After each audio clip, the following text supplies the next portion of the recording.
everybody, and welcome to the Absolute Football Podcast, Absolutely Non-League, the show dedicated to everything from the National League North, and National League South. And this podcast is in collaboration with NL Full Time. But yes, I'm excited for tonight. I've even got my Dale shirt on for the occasion. I hardly ever wear it on here. So I'm so excited. It is our National League predictions for the 25-26 season.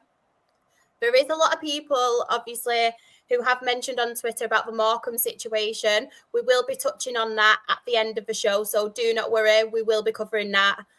But Jen, apart from the Morecambe situation, I know it's so hard at the moment. How are you doing? Obviously, you took a break for a few weeks, much needed as well, but it's so nice to have you back here. How are you? Yeah, I'm doing all right. I'm coping as best as I can. I'm looking forward to tomorrow, where Terrace have put on a kit launch. They are releasing the kits without like the club, but they're releasing it separately. They've got a little event going on tomorrow night, so popping down there. Liam's taking some pictures and gonna get myself the shirt. Gonna help Terrace out with, because they've spent 70 grand basically on these kits that might not get used, so they are releasing them to fans, and then we will see what happens from there. But yeah, overall I'm doing okay, but I did want to say a huge thank you to the whole podcast team and the people in the chat. They've been unbelievable during the situation for me and Liam. And I think it shows how much of a community this podcast is. And I just want to say a huge thank you to everyone who's reached out, whether it's asking how we are, whether it's saying, hey, if you need a chat. I just want to say thank you to every single person who has reached out to both me and Liam. We genuinely appreciate it so much. You're more than welcome. As we say, we're always here, every single one of us. Ben, how are you? I'm loving the shirt as well. Very bright green, matching our theme. Yeah, clearly, yeah. I didn't realise that. You've just took yes, our goalkeeper shirt for about 5 years ago. So I've got it a few weeks ago. One of my media guys and that, passed it on to me as one of our match worn shirts from probably a fan favourite of Rob when he eventually turns up to this podcast, from Jake Cole for Aldershot. So it's nice. But yeah, I mean, I've a bit like everyone else, I think, a little bit in the chat, but it's just been a bit down about obviously what's been going on in Morecambe. Obviously, I know we'll touch on it and stuff, but it's just it rips your guts out a little bit, even though it's not not even our club. You still feel affected by it because it's part of the footballing community, and I'm devastated. But hopefully we'll try and make a best of a bad situation tonight. I was talking about National League, so I'm looking forward to it. As we did mention as well, Rob will be here as soon as possible. But we have Joe. How are you, Joe? Yeah, not too bad.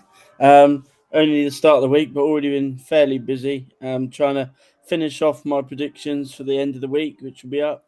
And then obviously we did our own preview yesterday on NL Full Time, which should hopefully be out fairly soon. He was even on the radio today promoting my book, so I love it. pretty busy. But yeah, really looking forward to no doubt getting slated for our predictions later on. There was some angry Dagenham and Redbridge fans, may I add, from everything Sam could clip. He clipped the Dagenham chat, and I was there thinking, oh no. It was a lot, but to be fair, it's a prediction. I think there may be one fan base up north that I might have slightly upset with my predictions. I'm hoping it's not us. Right, and we've also got a lot of amazing people in the chat as well. We have got PD Proudlock. Good evening. It's awful what is happening to Morecambe FC. I really feel for their fans. We've got Dylan, and if anybody was here for Thursday's show, Dylan's a Port Vale fan. He told us many times, bless him, on Thursday's show that he's a Port Vale fan. 1 minute. We've got Rob. Yeah. Rob, how are you? Hello, can you hear me? We can. I'm sorry. I don't mean to be unfashionably late every time, but I have been working all day, all afternoon, and all evening. But I'm really looking forward to this, and I'm sorry to arrive so crudely, guys. Good evening to you all. us on our toes. We like it. We've got as well Chris. Good evening, all. # Jason out. We've got Sean as well. I'm just keeping up with the chat. There's a lot of chat. Thank you, everyone. We've got Simon. We've got Graham.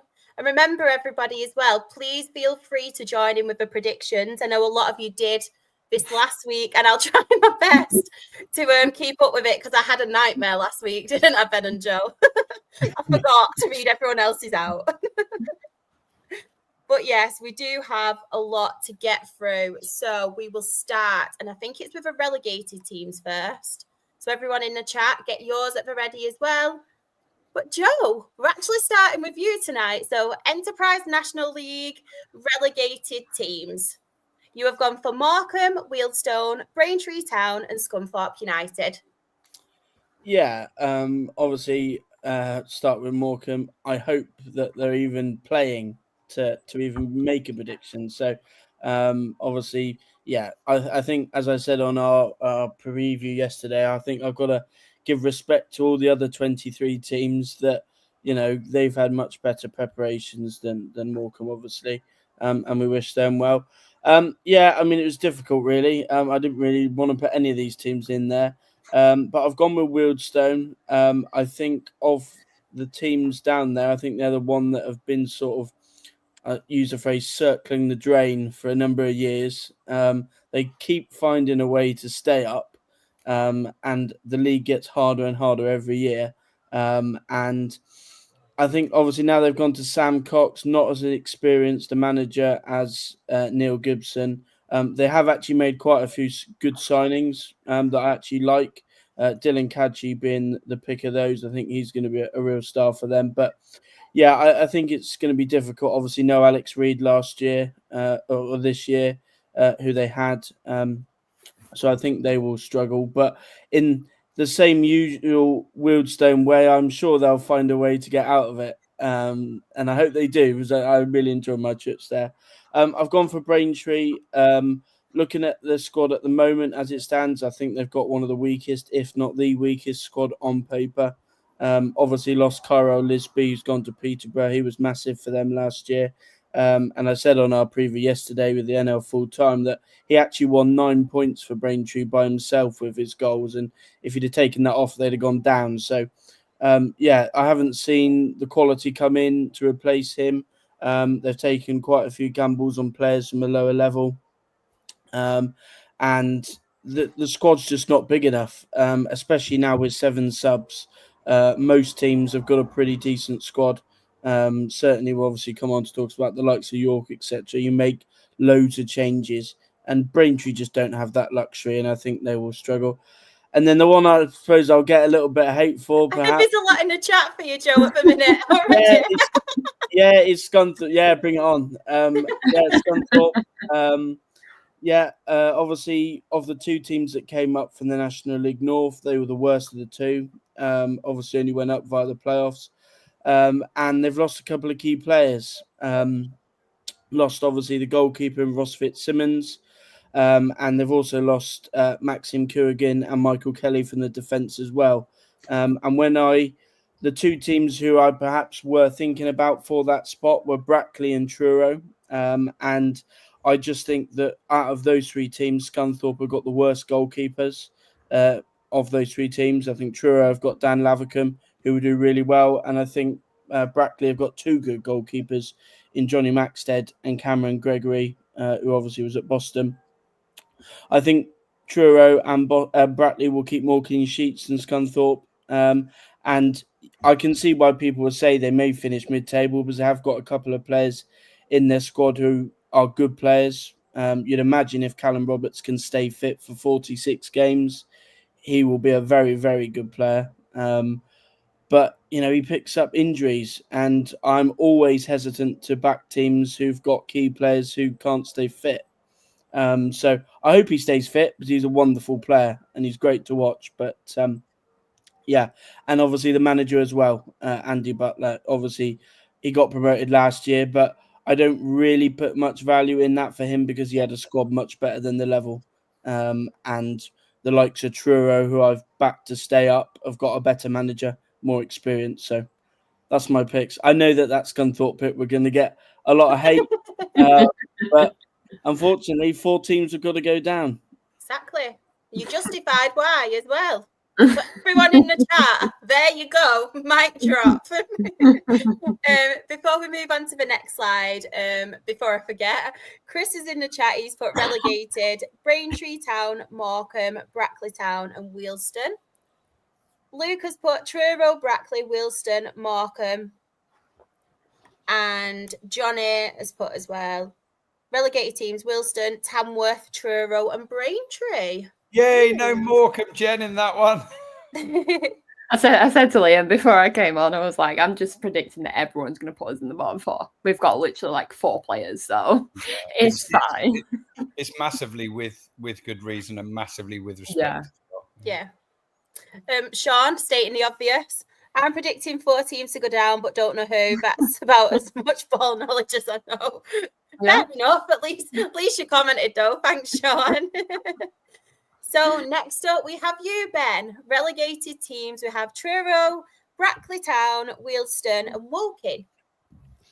It's a difficult one because obviously, if Morecambe don't start the season, obviously it'll probably mean 3 will go down. And I think, I don't know, it's really hard to base it on it because it's a difficult one. I think if they do start the season, I probably would put them in the bottom 4, but because of the UNR, and I didn't want to sort of put them in that just in case. But obviously, Truro was, a pretty, I think, straightforward one. I know that I've seen them going full time. I just feel like the step up's going to be a little bit too much for them. They've got a lot of travelling to do. They could well pull off something. Look, John Askey's someone that knows the league really well. He's been there and done it. He's won the division, but again, this is probably going to be arguably his toughest challenge so far. With a small club like Truro playing in, a massive league. So it is going to be a big step up. But if they can keep Tyler Harvey fit in his goals, it might well be the difference between them staying up or not. But it depends if he can make the step up. Brackley, again, newly promoted. Again, they've been flirting, obviously, with coming into this division for a few years now.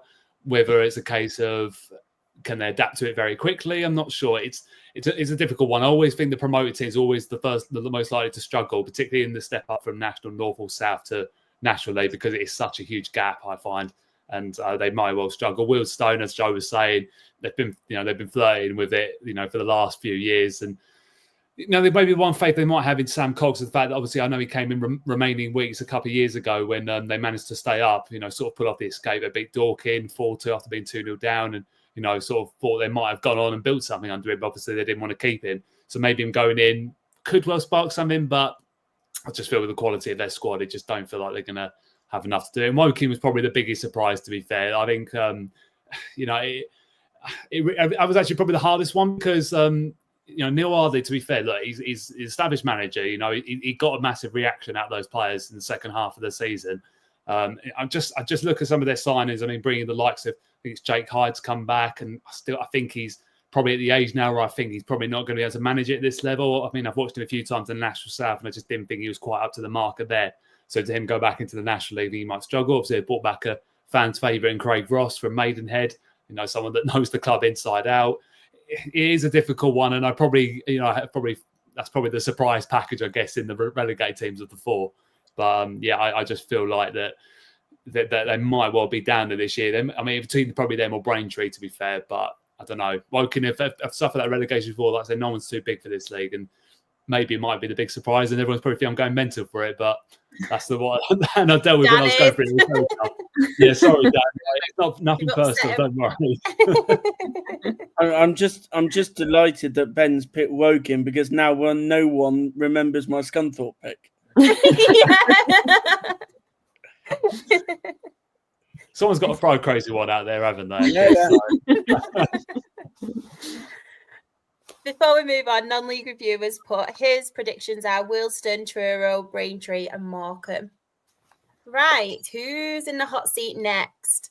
Jen, so your relegated teams you've gone for Boston United, Braintree Town, Yeovil Town, and Wealdstone.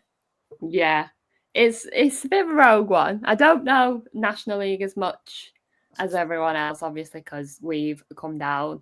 But I think there's going to be some teams that struggle. And as much as I probably would have put ourselves in this, but I don't want to put us in it until we know exactly what is going on, what the situation is, because we all know Derek could get 20 players in one day. Like, that's just Derek. But I think, from my point of view, I just think there's going to be teams worse off than us. I know we are incredibly hard at the minute, and it's going to be difficult to start the season if we do start the season in a couple of weeks, because obviously we are suspended. I just feel like there's a few more teams that are probably worse off than us. We do have Derek Adam. We do have a manager who has contacts with clubs and is able to get. There's a lot of good free transfers still out there as well. Looking at the PFA, there's a few good players we could snatch off there if it all gets sorted out in the next week. But I think for me personally, I just think these teams are just going to really struggle in National League. It's not an easy league. I think it's such a hard league to be in compared to like the Football League. I always feel like the National League and National League North and South, there's such a huge like divide there. So I think you really have to have money and backing behind you to be able to survive in National League. Completely agree. Right, it's not on tonight, but we do have Christian's predictions, his relegated teams, Braintree Town, Truro City, Wealdstone, and Morecambe. Next up, go on, Rob. No, not much to add to that. Most of those teams have been discussed already. Christian, just for the benefit of viewers tonight, this is a bit odd for me and Joe because we sat last night and did our preview show, which actually isn't out until tomorrow. So some of this feels a bit repetitive to us, but equally, I remember from Christian's reasons last night.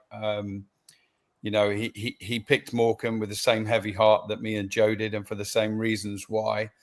He picked Truro, despite Joe and I not picking them because we just feel the John Askey factor, the fact that he has won this league before, the fact that he's so bought into that project to completely, you know, to move down to Truro, to take that job. And one or two eyebrows were raised this time last year, but he knew the potential that it had. He knows what is needed to get promoted from this division, and I don't see them getting caught out. Not sure if Christian factored John Askey in, but Joe, you and I thought we couldn't put them in the relegation fall because of John Askey, could we? Yeah. No, and I think there is other factors as well as to why I think they would stay up. I actually think they're a team that don't really need a lot of the ball. I mean, they showed it last year that they're quite happy for the opposition to have the ball. So that's one thing, whereas, say, a Scunthorpe perhaps want the ball. Truro are happy not to have the ball. They worked it in their favour last year, and that's why when teams come up to the level, 9 times out of 10, the teams that come up won't have the ball. Whereas Truro are fine. You know, they play the percentages really well. They'll be direct, and they won't care one jot about being good on the eye. They'll make sure they grind out enough results to stay in the league for me. Just really quickly, going back to the chat, Nico has put, "Hey guys, get ready. Don't know what we're getting ready for. Hoping it's a football." Just the season, I think. Yeah. I know. We've got Liam as well. Evening all. And he's also put, "Les the Kitman, Wayne up top for our first game of the season. Not a problem." Right, next up, we have Morgan. Morgan has gone for his relegated teams: Wealdstone, Braintree Town, Brackley Town, and Morecambe. A lot of similar teams, haven't we? We've got a few that are different, but a lot of the same teams. Rob, we've got yours. So relegated teams, again, we do have Morecambe, Brackley Town, Braintree Town, and Wealdstone. Yeah, I don't think there's too much more to add here. We've covered off the reasons Morecambe are in. Braintree, absolutely everything Joe said, although I just would say the counter argument to Braintree going down is the wonderful job that Steve Pitt did last year on a reduced budget. And I think if you are a Braintree fan, you probably won't think and feel and expect that they're going to go down. But equally, they don't have that big financial backing. They do appear to have been a little bit late to really fill out their squad. And I think it will be difficult for them. Wealdstone, a lot of us have picked. I mean, it's literally, Joe, I've never heard that phrase, but that literally sums it up. They've been circling the drain for a few years and overachieving. Any part-time club staying up in the National League, you know, that's a feat in itself. And as we saw with Maidenhead last year, you know, it's a bit like Russian roulette. You can survive 4 or 5 times out of 6, but maybe the other one you can't.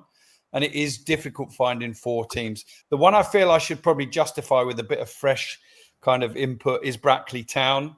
Let me say first and foremost, I do not want Brackley Town to go down. I live in Cambridgeshire. Brackley is about 40 minutes from me, and I'm really delighted that I'm, you know, every game for me covering Aldershot is an away game.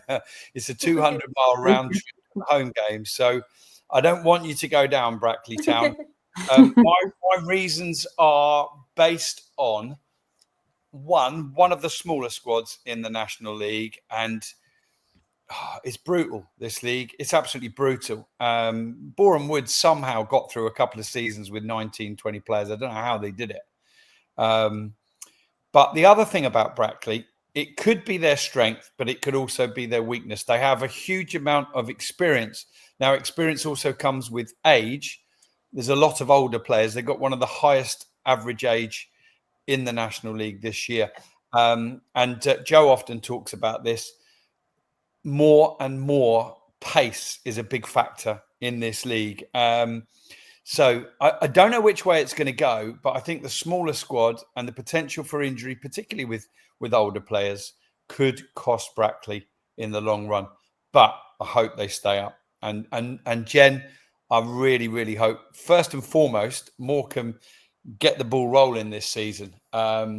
If they do, and they get going relatively quickly, then they're going to be playing with so much pride and passion. And you'll have a great fighting chance. But you're way behind. Everybody knows that. But the most important thing, as I know, as an Aldershot fan that has lost my club once and nearly lost it again, it's wretched, it's heartbreaking, and we're all rooting for you. Thank you.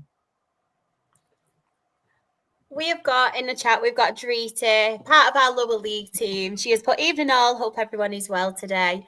I just wanted to give her a shout out as well because she helped me film our second episode of our Women in Football. She was so nervous, bless her, but she absolutely smashed it. So brilliant, Drita.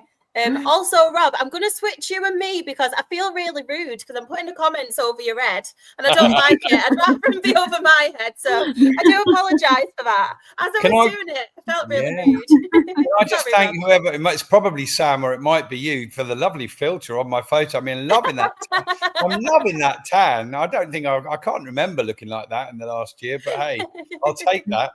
I know. I love it. Right, next up, I've got a feeling it's Lee's, right? And when I was doing the graphics for Lee's, I had to double check they were right.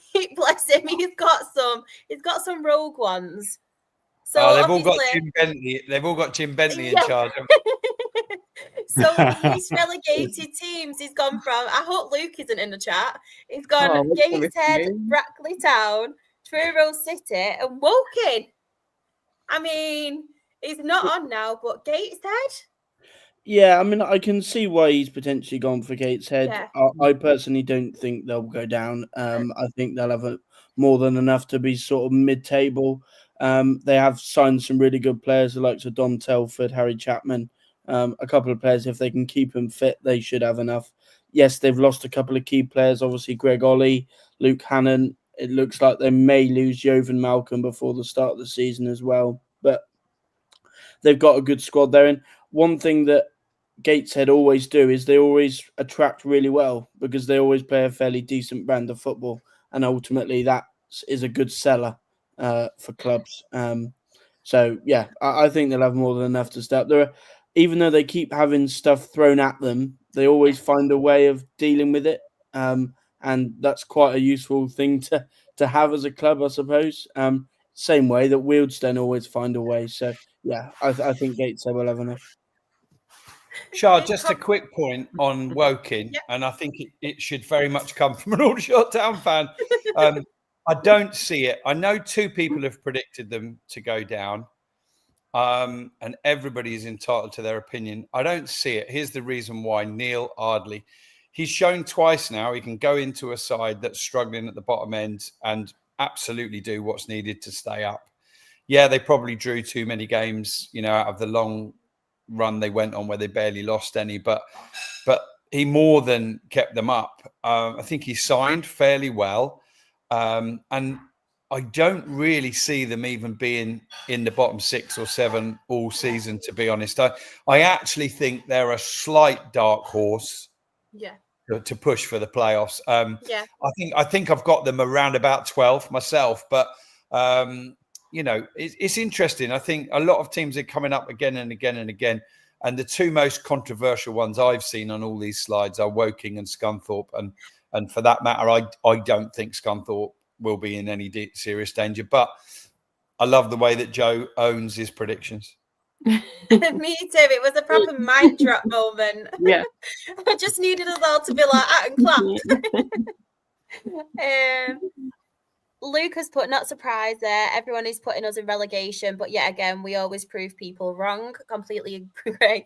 Dan, bless him. He's put, we signed 6 players as player coaches, and that is a focus from the outside. You'll be pleased to know, Dan, I haven't put Woking in mine, and I'm glad I didn't. I've obviously gone for Wealdstone, Brackley Town, Braintree Town, and Morecambe. Same reasons with Morecambe as everybody else has mentioned. But yeah, I think we've all pretty much said everything. That's why I thought I'll put myself last, let everyone else do the talking. Spot on, good thinking. Good thinking. Wealdstone as well, though. It's one.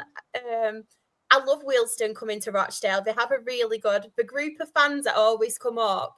They're such a likeable bunch, and I really, really like them. But I just feel like they kind of every season is a fight for him, and he just managed to survive. And I'm hoping, to be fair, they do it again, but I just don't know if they'll have enough to get them through it, especially with obviously losing Alex Reid.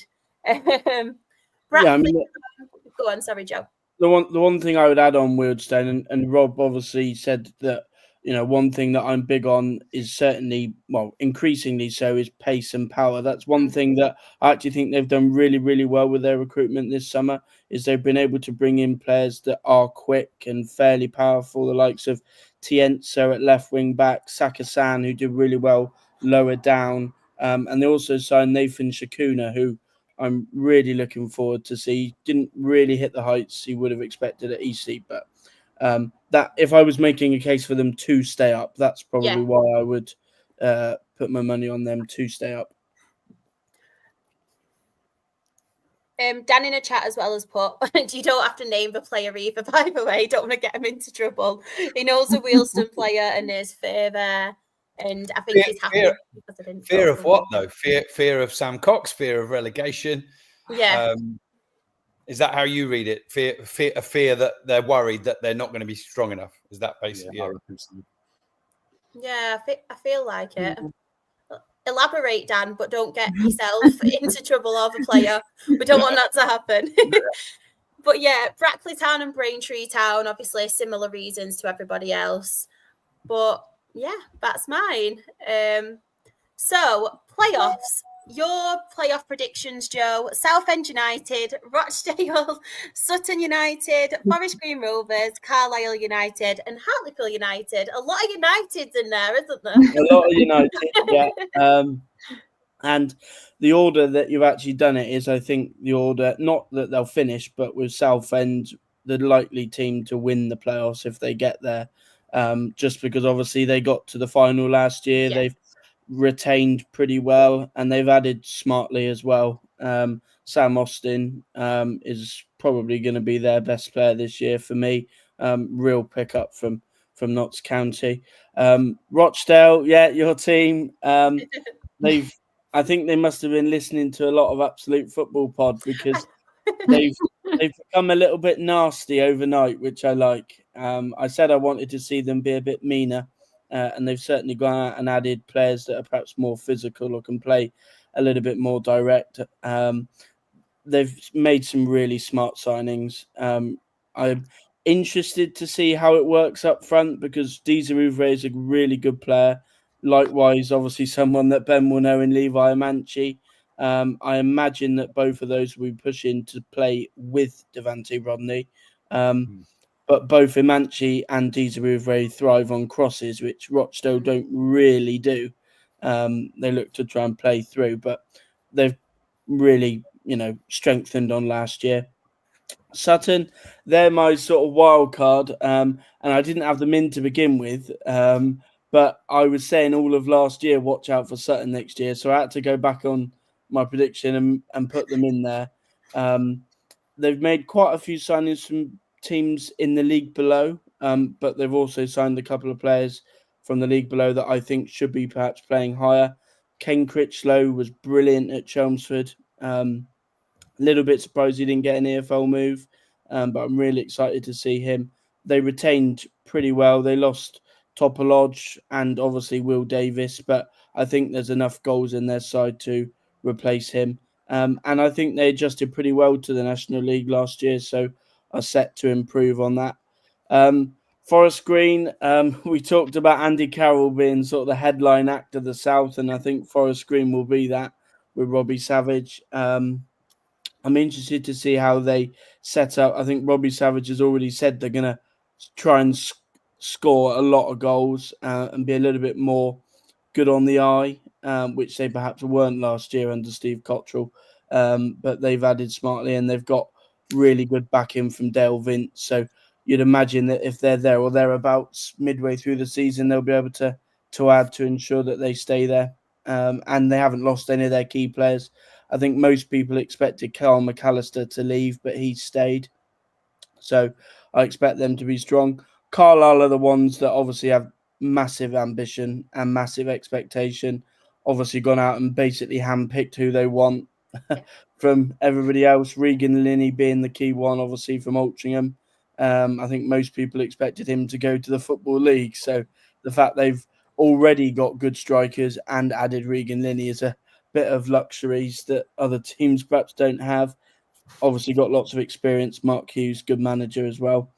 And then Hartlepool, slightly biased perhaps because I've got a good friend at Hartlepool, but I think they've recruited really well. Yeah. They needed to because I thought last year their squad on paper was pretty poor.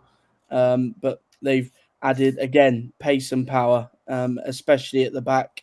I think, obviously, Maxim Kerrigan from Scunthorpe, like I mentioned earlier, the likes of Bisart Topolodge from Sutton, and Reece McNally as well. So I think they've added goals. Obviously, Alex Reid from where was he? Oldham. And, yeah, I expect them to improve. I'm a little bit unsure on Simon Grayson because you haven't really seen him in this country for a number of years, but I expect them to improve.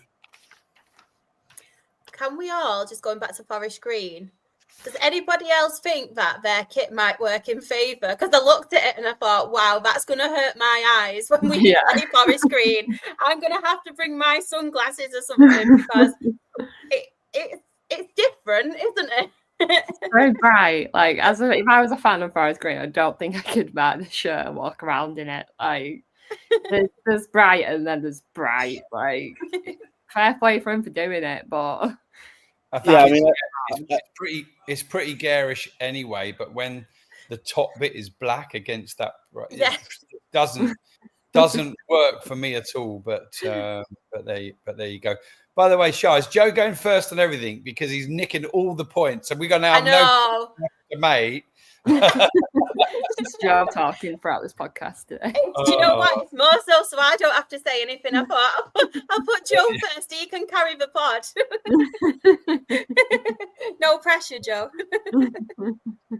Sean has put as well. Good friend at Hartlepool, Joe. It's not Jeff Stelling, is it? No, it's not Jeff. No. Thought we could have a spoiler alert then. It's not Raj either, is it? Oh, no, definitely not. Don't want Hartlepool fans coming for you. It's not everyone. It's not Raj. So Chris's playoff teams: Rochdale, Scunthorpe, Yeovil, Carlisle, FC Halifax and Gateshead. Aaron's team, he's back in Halifax to finally win the playoffs. Plus, Adam Lakeland did a great job on a small budget with Kings Lynn. That is very true. We have got Luke as well. Southend, Rochdale, Halifax, Altrincham, Carlisle and Forest Green. I'm feeling the pressure, everyone, with everyone mentioning us. You know how we bottled it last season. Playoffs: Rochdale, Scunthorpe, Southend, Carlisle, FC Halifax, Gateshead. I forgot to put my updated playoffs there. Don't worry. We've got Johnny as well. Playoffs for me: Southend, Rochdale, Gateshead, Halifax, Forest Green and Sutton. Yes. Right. Ben, so your predictions for the playoffs: Rochdale, Forest Green, Eastleigh, Southend United, Boreham Wood and Carlisle.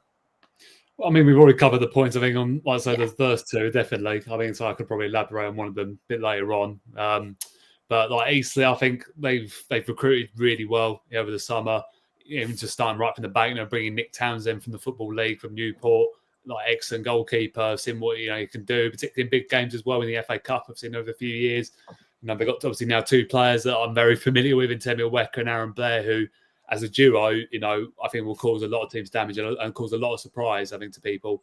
Aaron Blair's goals, they've contributed to Braintree's promotion a couple of years ago. They contributed to us getting to the playoff final last year, and I think he's one of those that, if he comes in again and keep himself being, add another maybe 20 goals in the National League, I can see him finishing sort of that 6th, 7th spot maybe.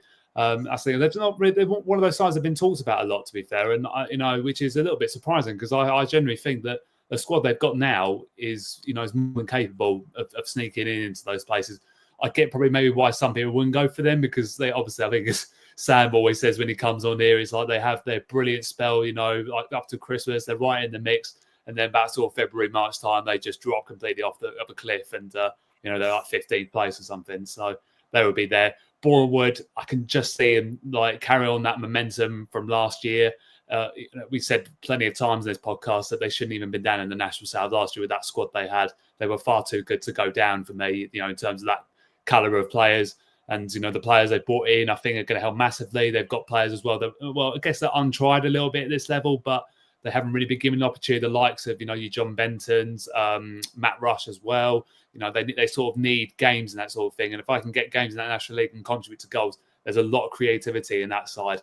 And I feel like they could be one of the, the real surprises this season, to be fair. And again, Southend, again, haven't done a lot of business, but what they have done is the players they have brought in are players that are more than capable of pushing them towards playoff victory, to be fair. Sam Austin, done it with Notts County, Ben Goodliff, won the league with Sutton. Spazov as well, again, might be hit and miss for him, maybe potentially, because obviously, again, it's a big step up for him from Slough, but he was managing to score a lot of goals in the Slough side that was, sort of dipping off towards the end of the season. And Scott Davis managed to get the best out of him. I'm sure Kevin Mayer will do exactly the same there. So, yeah, I think that's probably where I stand with that, to be honest. It's quite interesting, I think, to be fair. So I don't think there's a few surprises in there, I would say. Yeah, I mean, the one thing I'd add, Chart, on Boreham Wood, perhaps obviously haven't put them in mind, but I can concur where Ben's coming from in them. The only reason why I'm a little bit hesitant on them, and which I'm really interested to see, is they kind of got to about 3/4 of the way through the season last year playing a certain way that we kind of associate with them, and then decided basically, we ain't going to go up if we play like that for the rest of the season, and binned it off. And basically played a completely different way for 10 games, and that got them up. So I'm interested to see how that translates over a whole season, playing that way. But yeah, I can see why Ben's put them in there. Hopefully they won't do well on Saturday, though, because we've got them away.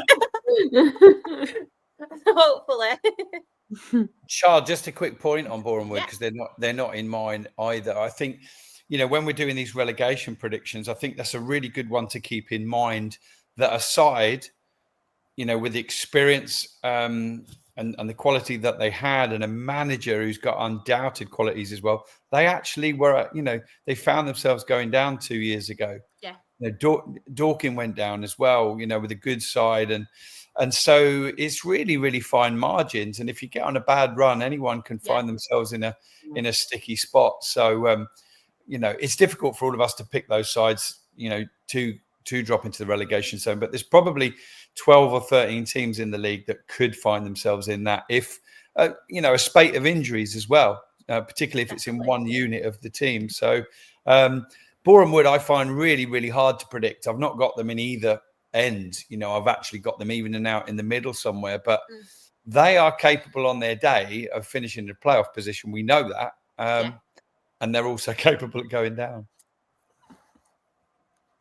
Jen, your playoff teams, you've gone for Rochdale, Forest Green Rovers, Carlisle United, Gateshead, Southend United, and FC Halifax Town. Yeah, most of them have been covered, but I feel like Gateshead are a team that are always in and around the playoffs. They're always there. They're always just missing out on it. So I feel like this year could possibly be the year that they could end up in the playoffs and maybe go up. But obviously with everything that went on behind the scenes a couple of seasons ago where they couldn't go up, I think that would push them more to fight in the playoffs. For me, I think Gateshead have to be in the top this year. And Southend, they narrowly missed out last season. And I feel like for me, if I was a player or a staff member of that club, I'd be like, right, but new season, fresh start, let's just go for it and see what can happen. Because if you've been there and you can do it, why not just go for it again? And I very think Southend could really, really do it this season. One that's different to a lot of people's as well, who not many people have actually said in theirs, Halifax. They're similar, aren't they? Yeah. I feel with Halifax as well, like they've recruited very well. I think not many people talk about them as much as your Carlisle Uniteds who've got money and are able to throw all this money at these new players that they're able to get. I feel like Halifax are slowly going about their business, slowly getting things done, and they could be a surprise in the playoffs. They could be one of them teams that you think, oh, okay, where did they come from? Because like you said, if you get a good start and a good run in the National League, that can put you right up there. And you never know, they could end up in the playoffs. Anybody got anything else to add on Halifax? I mean, like I say, they are always there and thereabouts, aren't they? You can't knock them. And I think, again, they might sneak into sort of 6th, 7th place. But again, I don't think they'll quite go up. I still don't think they're quite ready for it yet. But for a side, like I say, I mean, they are probably, they are a big club in the division, but I guess in comparison to some of the other teams in that, they've probably got some of the bigger budgets. I think what they have to work with, to be fair, has been, a massive credit to everyone at the club there because, for a period, I remember where they used to really be down at the bottom, used to struggle a lot, but they've always been consistently up there. And that's the thing, challenging around the outside of the playoffs. So, again, it wouldn't really surprise me if they did manage to sneak in, in that sort of 6th, 7th spot for me.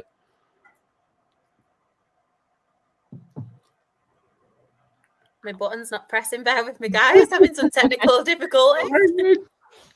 Right. So Christian's predictions for playoffs. He has gone Carlisle United, Southend United, Rochdale, Forest Green Rovers, Altrincham, and Brackley Town. So obviously just a couple different to everybody else. Altrincham. Anybody want to speak about Altrincham? Yeah, just Phil Parkinson, terrific manager. He's rebuilt the front end of his squad 3 years running now.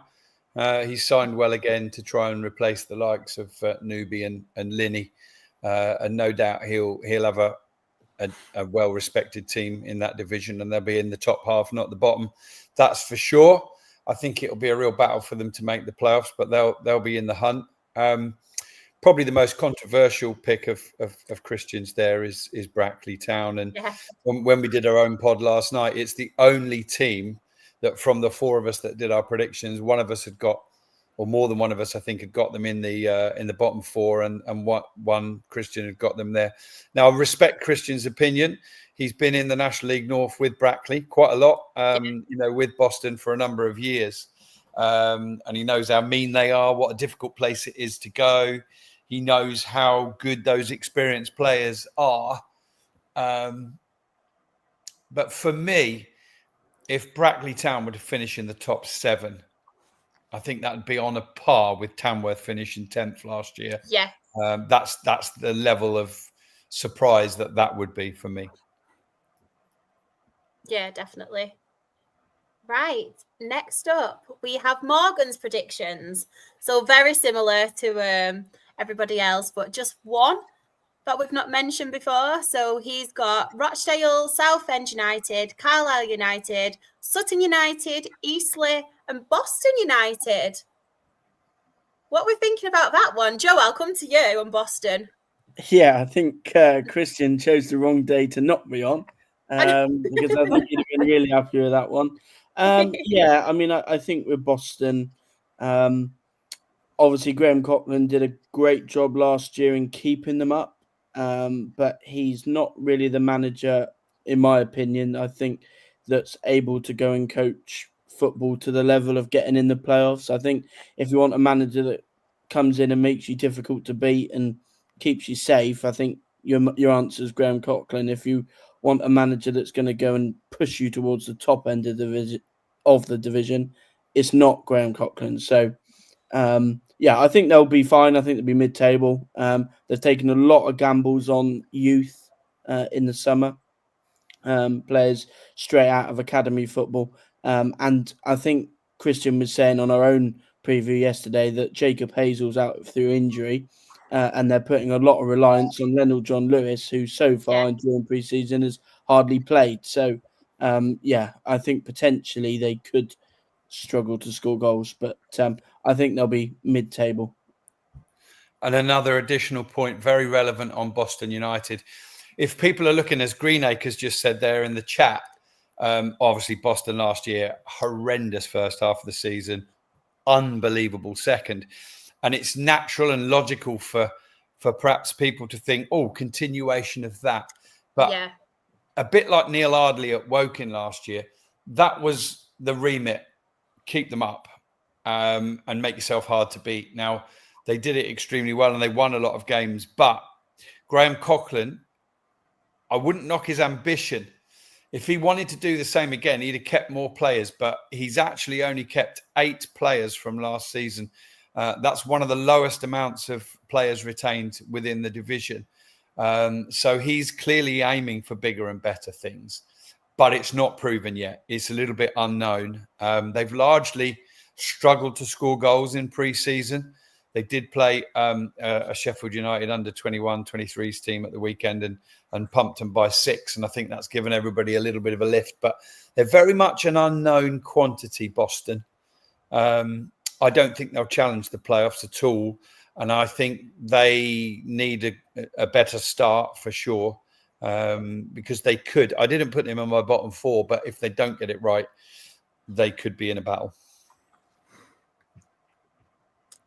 Next up, we have you, Rob. So your playoff predictions, you've gone for Rochdale, Forest Green Rovers, Southend United, Carlisle United, Sutton United, and Hartlepool United. Yeah, and it's a while ago now that Joe's came up, but unbelievably, and we had 0 conversations about this, but Joe and I have picked exactly the same top 7 teams, not necessarily in the same order. Before I elaborate on this, have you got a separate slide that says playoff winners later? Yeah. Okay, I'll keep my powder dry on that one. What can I add different and new that hasn't been said already? Rochdale. You know, I loved what they produced last year, Shah, and obviously, my team felt the brunt of it. But I love the way that McNulty's recruited. I like all of your signings. I think you've really got strength in depth now. There's going to be a right old fight for those forward positions, because we were debating the other 2 that have come in, and I'm like, hang on a minute, don't forget Devante Rodney. He's the finished article now. Cairo's gone. He's gone to Forest Green. He'll just be in another battle with 3 other strikers for the place again there. But I really like Rochdale. I don't know as much about the coach that's come in, but I hear what people are saying. Is it Jason Taylor, is it? Yeah, he used to play for us. We had him a few years ago. It was only on loan, but it was your typical CDM he was your CDM player, but one of them who have that little bit of bite about him, similar to like a Roy Keane, really passionate on the pitch. He's not shy of going in for a hard tackle and everything. And I think that's what we need in this team and imprinting in this team. Obviously, not too bad. Don't want to go completely like evil or anything, but it's nice to have that little bit of bite about us because we've, like Joe said, we've always been too nice under Jim. Absolutely, yeah. So I think all required areas to be strengthened have been done at Rochdale. And you finished, what, 4th or 5th? 4th. 4th last year.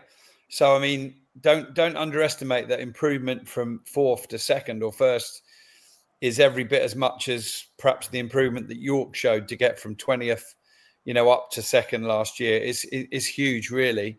But I firmly believe Rochdale will be in the playoffs. I firmly believe Southend will be there by hook or by crook, and they might well come in 6th or 7th again. Very, very, very hard to beat. Don't necessarily win enough games, but they'll win enough games and pick up enough points to get in those playoffs, sure. They've only signed 4 players, but they're all good signings. So Kev Mayer knows what he's got and what he needed. Most people have got Carlisle in their playoffs, but I didn't take that lightly. I'm not a believer generally that teams coming down from the Football League can just bounce back at the top end of the National League. Forest Green, we thought might last year, and they did.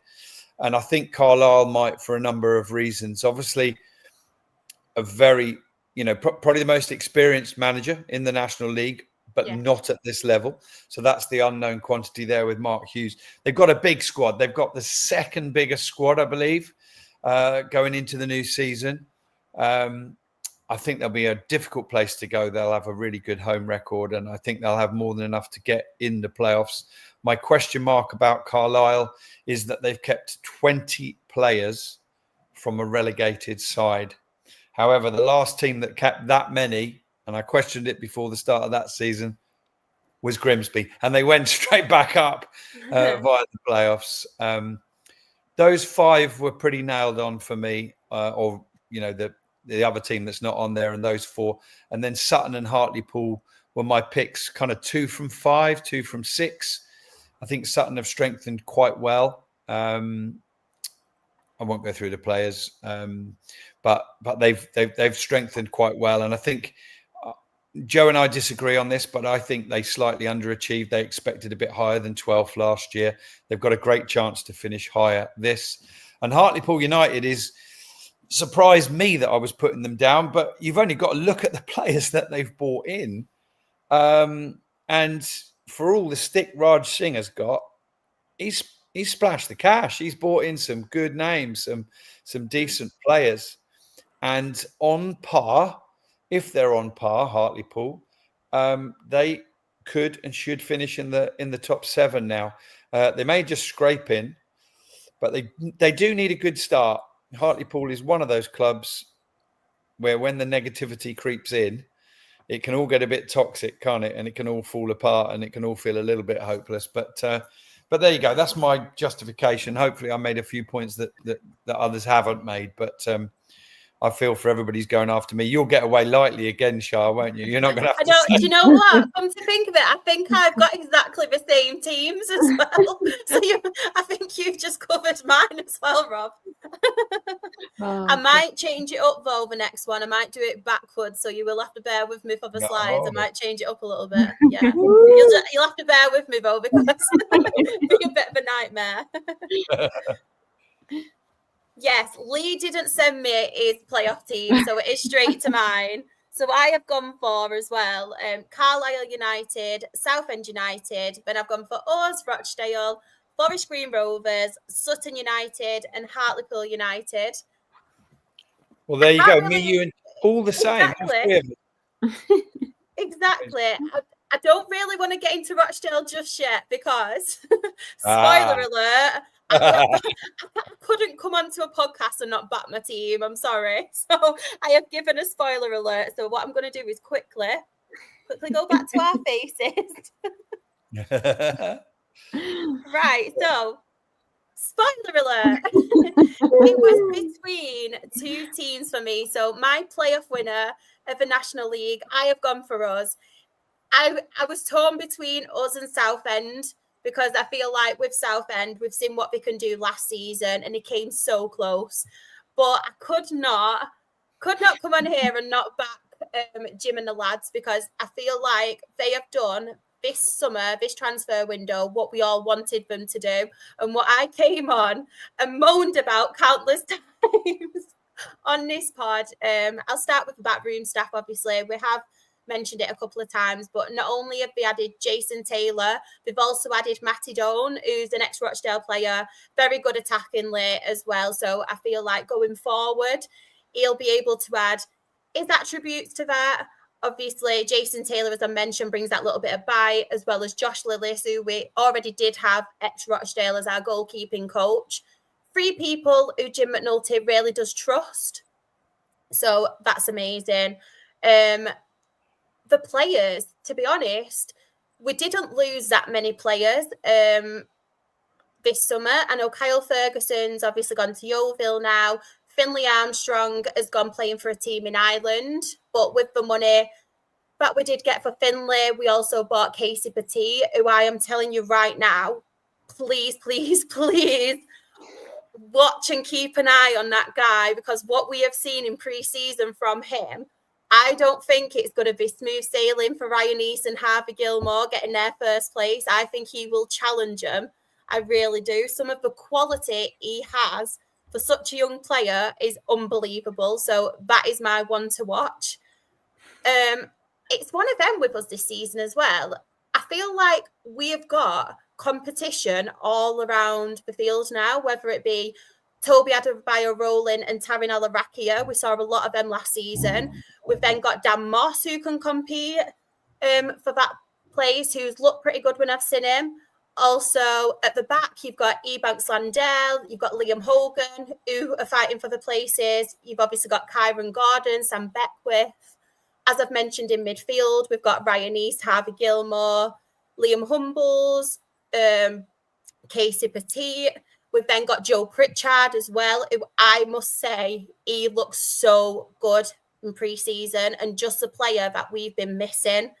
And then up front, we've obviously got Devante Rodney. You cannot write off Ian Henderson as well. I said this last season. I was like, I don't think he'll feature much this season, but you never know with Ian Henderson. If you give him 10 minutes off the bench, he'll still get you goals. Obviously, Levi Amanche. Is that how you say it? Amanche. Yeah. He looked so good when he came on against Manchester United. And I don't know if anybody's seen it. He had this shot and it absolutely rattled the bar and we could all hear it. Honestly, the power it came at. And as we've seen, Dizarue has scored 4 times in pre-season, looking really, really sharp. So, yeah, I'm really, really happy. I know some of our fans are a bit unsure goalkeeping-wise, but we've got Oliver Watmore, who's on loan from Manchester City, and may I add, is only a young lad, but he's so good on the ball, really cool and confident on the ball, and just a player that we need in that system we play. And then we've got Tom Miles on a free contract in Manchester United release. So I feel like goalkeeping wise, as much as I do think Oliver Watmuth will be our first team one, I don't know whether we might have needed a little bit more experience goalkeeper wise, because I feel like we're still going to be in that same predicament next season and the season after if we keep going for loans. But from what I've seen of him, he looks very, very good. But yeah, I'm happy with Jim's recruitment because I feel like everything we all said he needed to do this season, he has done. So fingers crossed anyway. Fingers crossed. If the team needs a little motivational talk before the season kicks off, Shah, they can just play out your last 5 minutes.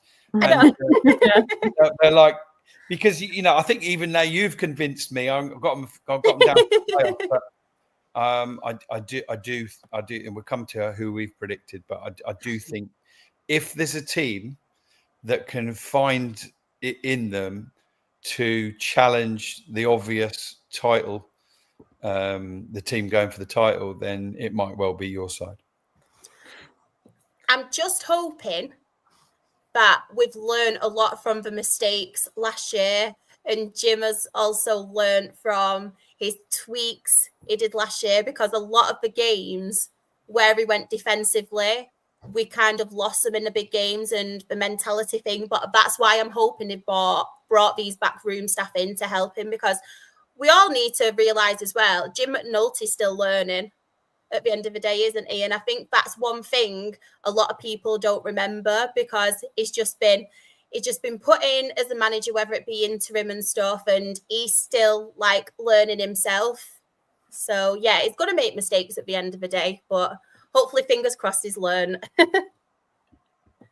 So Lee has gone for Forest Green Rovers, and may I add right now, spoiler alert, this is the only difference.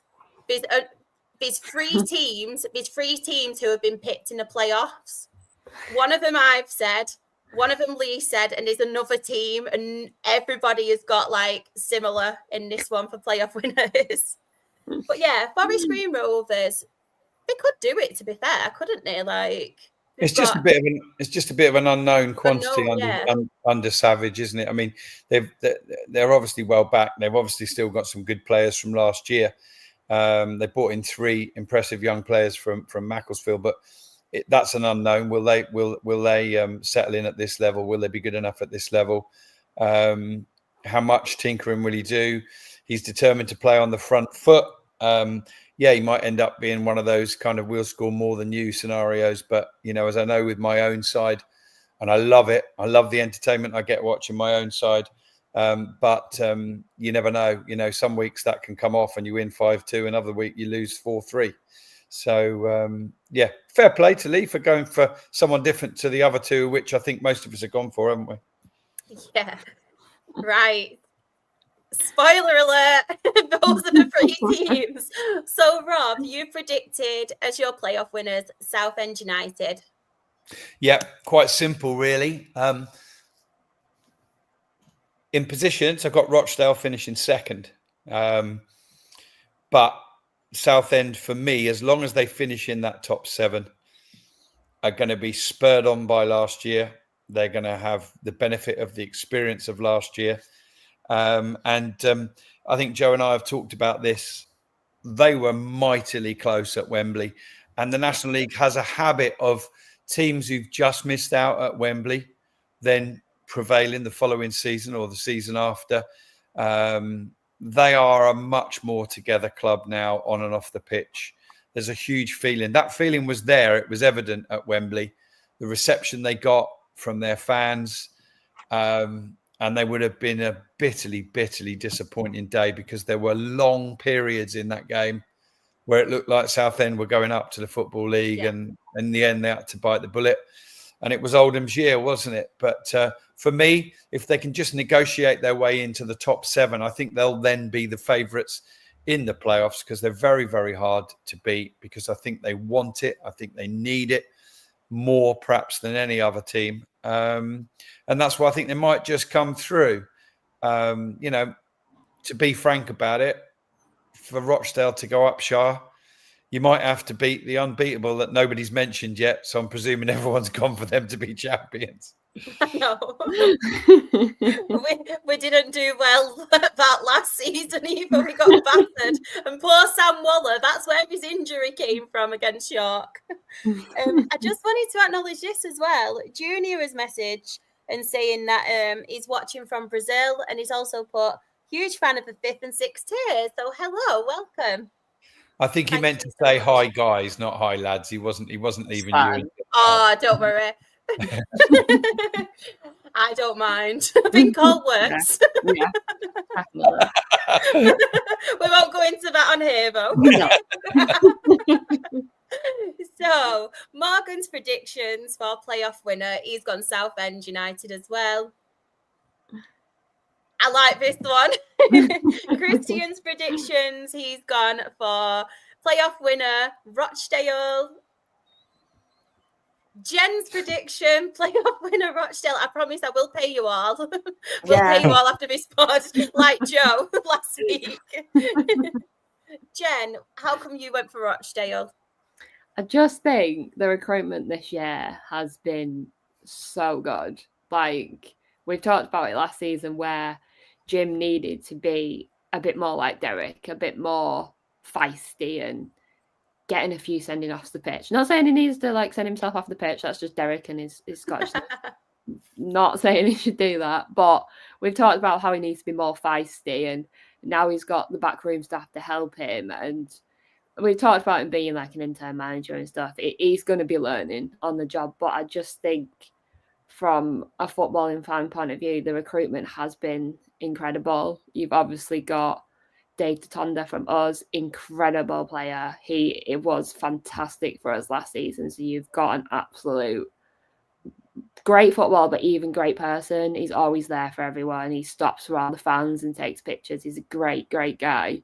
But I think the recruitment's just been so good this year that I generally think it could be between York and Rochdale and who goes up 100%. I hope you're right. Hope you're right. But then, was this because I bullied you last season for not picking us at all? Yeah, you bullied me last year, and I thought I don't want to be on the receiver of another ice bucket challenge for it. But taking all the bias out of it, that's the thing, because I have actually genuinely believed that Rochdale can do it. I mean, I think if the players obviously work in terms of the format and everything, I think it will be a Rochdale Southend final. I think it was between those two for me. Rochdale, though, it's just. Obviously, as you say, Charles, the goalkeeping position is probably the big question mark, I think, just because of how young they are. They're coming into a very physical league. You've got a lot of monsters and that sort of thing that will bully keepers about, particularly on set pieces, as we well know. But there's so much creativity in that team. Obviously, even before you even get to that front line and everything, they've added some good pace as well down the right-hand side. Obviously, we've got Dan Moss now from Woking. Obviously, got Bryce Hosanna as well. And then, like I say, you're going to got to look at the free forwards and that sort of thing. Because if you're 2-0 down and sort of thing, and one of them isn't delivering, knowing you've still got another one on the bench to bring on. I mean, potentially two, like I say, never write off Ian Henderson. I think you've got every chance in that sort of thing. But Manchi, I think, to be fair, it probably does him the world of good actually to drop down a level, because the jump from National South to the Football League, I think, was probably a big jump for him at the time, because he'd only really sort of established himself with us.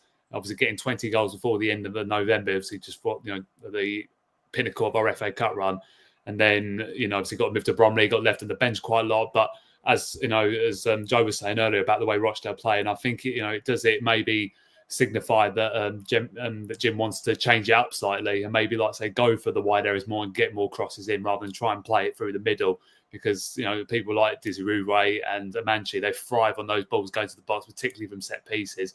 And if you've got big like 6'5" strikers hanging around your 6-yard box, you just want to smash balls into them, and that's the thing. And Amanchi's hold up play is excellent. He might look a very tall lad, but he's very fast. His acceleration sometimes was actually quite scary for a lot of teams in the National South. And I think if he can get a good run of games at Rochdale, and he's a confidence player, you get him one goal and he will go and score about 6 or 7 in the space of about 4 or 5 matches. He's that type of player. But I think, it's going to be so close. But I think Rochdale are probably the best side, I think, to try and challenge York City for the title next season. Just adding as well, I didn't mention it before, but the pre-season games, how we have played, and a lot of the goals have come from Toby Adebayo rolling on the right-hand side, crossing it to Desiree, the headers and stuff. So a lot of it has come from Toby to Desiree. So hopefully we are changing up. They look like they've got to be a covered as well in areas, which is probably what they lacked a little bit. I think I saw a comment from Graham as well about the pitch, because obviously we don't know how the pitch is going to play out as well. Rochdale, and if they have to play the certain amount of games in a short space of time again, knowing that they can actually change things around a little bit more, they have that bit of flexibility. Hopefully, as long as they can keep a lot of their players fit, I think that's going to be key for them this year. They have had some work done on the pitch as well. They have. Hopefully that'll keep up, as long as the rugby's on our side as well. We have a rugby team playing. But Jules' predictions, playoff winners, Southend United. Agree with Rob. If they find a way to get in there, I think they'll be eager to make up for last year. The only thing that I perhaps do have a concern with Southend is that perhaps they're sometimes a little bit too negative. And if you're going to go and win a playoffs, then you've got to keep playing on the front foot. Whereas certainly at times last year, there were criticism over they weren't as good going forward. And that's just because they don't get the ball forward quick enough for me, which obviously, as Oldham showed in the final, gets you the rewards.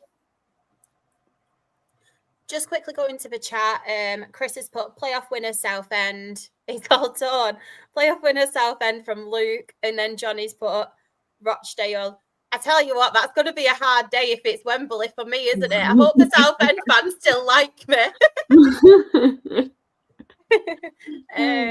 Danny has mixed it up as well and put playoff winners Halifax. Right, let's get to the graphics again.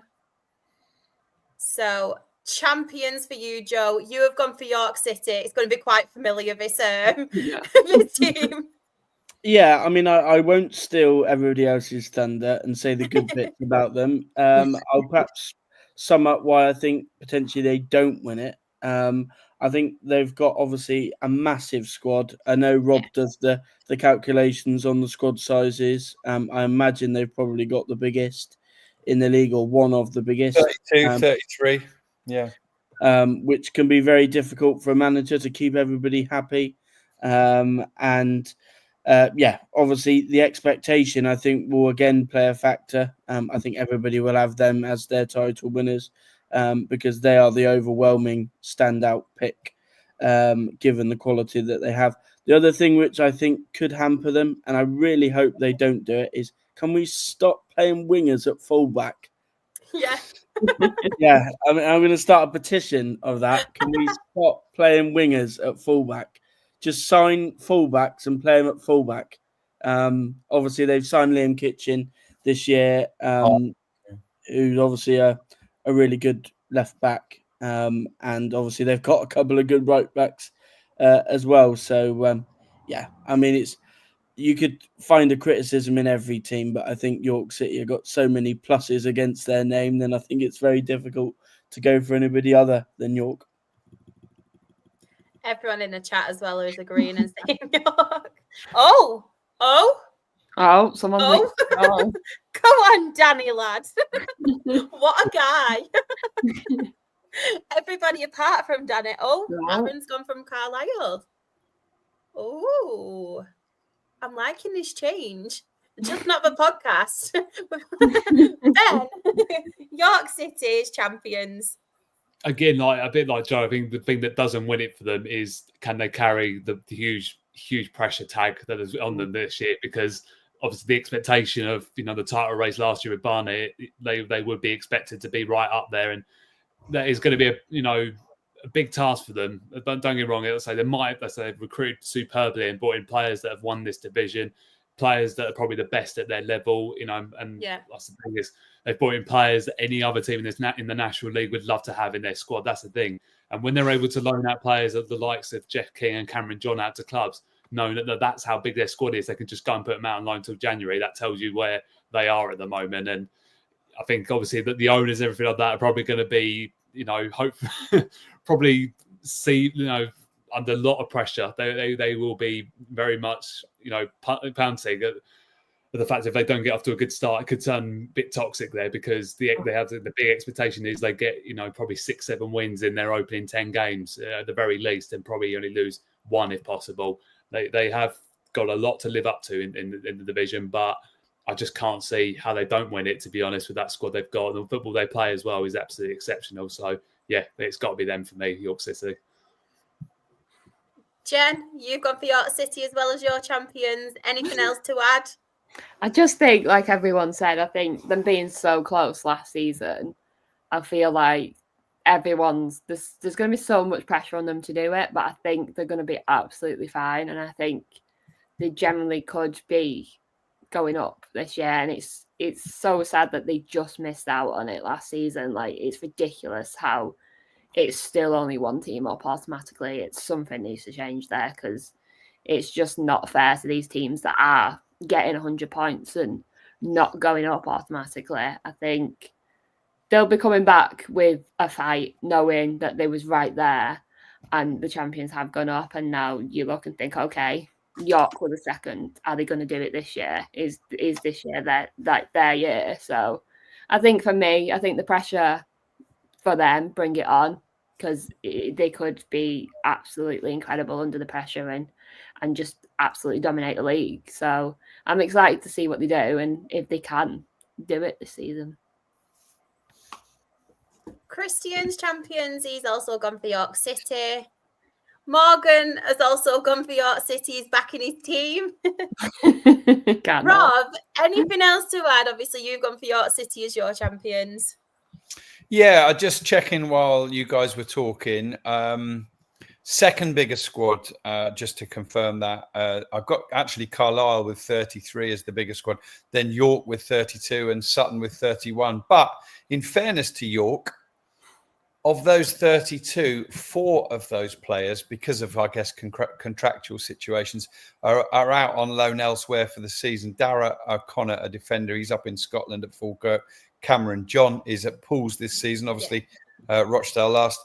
Tyler Cordner, who's actually going to be playing for Totten in the National League South, and Jeff King, who's gone to Boreham Wood. So 28 players, so maybe not quite that issue about players to keep happy, but of course you can only have 18 in your match day squad. So you know, if there's even 4 or 5 out injured, then you still got 5 players that are not even going to make the squad from week to week. Yeah, I don't see any reason why they won't win it.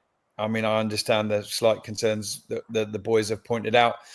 The interesting point that Christian's not here, but he made on our pod that I think is worth bringing up.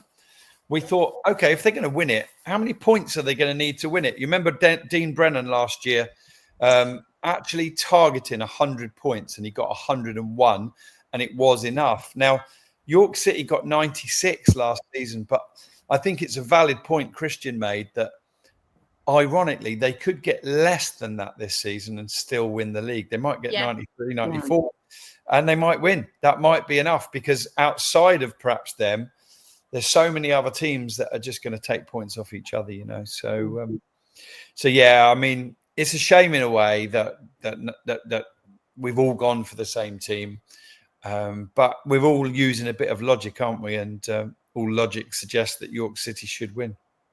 And hopefully jinx them.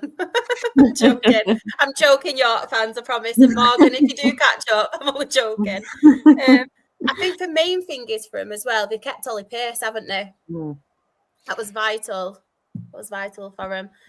Lee's predictions, obviously, champions York City. And same again, full house, champions York City from me. But yeah, everyone's basically said it, but I just think it's massive that they've kept Ollie Pearce, Alex Newby as well. They're obviously adding him to their already quality players, because you think it's one of them. You think his contributions last season, not just his goals, but his assists as well. And we're just adding players like you mentioned, I think, Rob, just quality in that league. And yeah, I think it's massive. But of course, I did do this last week, and I did it in my EFL ones, and it went down really, really well, to be fair. So just a little bit of fun, some random predictions. So, Rob, I'm going to come to you first on this one. Surprise package of the season. It could be some of the teams we spoke about, or if there's a certain team we haven't spoke about. Okay. That is a tough one. I think of the teams that are most unknown and were most difficult to predict, and I come up with 3: Brackley, Truro, and Boreham Wood.